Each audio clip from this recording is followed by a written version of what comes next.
الله در قرآن کریم می‌فرمایند و ما تسقط من ورقة الا یعلمها، و هیچ برگی از درختی نمی‌افته مگر اینکه الله میدونه.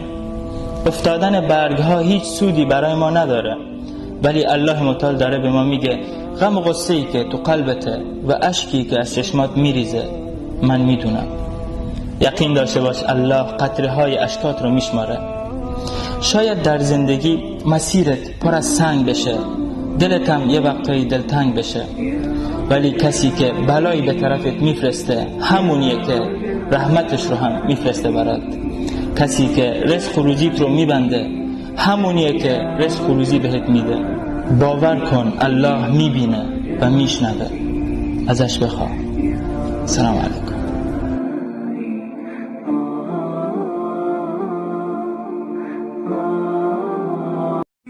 یه روزی رسول الله علیه السلام خواهرش به اسم شیما رو دید. به احترامش از جاش بلند شد، چشاش پر اشک شد، از شدت خوشحالی گریه کرد.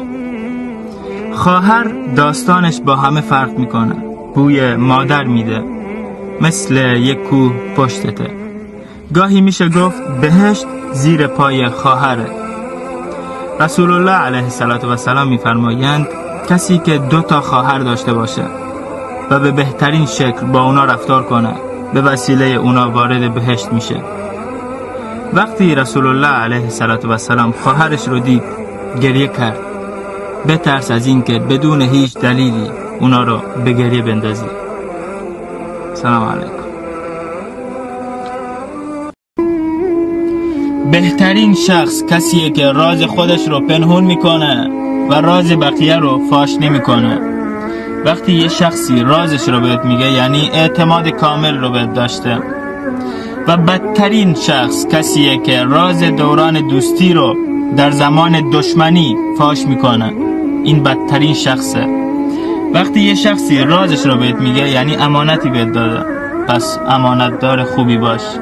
مثل دریا رازهای خودت و رازهای بقیه رو در خودت غرق کن و نشونه کسی نده، پنهونش کن. گوش بده، حسن بصری رحمه الله میفرمایند یه شخص مؤمن آینه برادرشه. وقتی یه مشکلی ازش دید نشونش میده، ولی زمانی که نباشه رازش رو نگه میداره، نشونه کسی نمیده. سلام علیکم.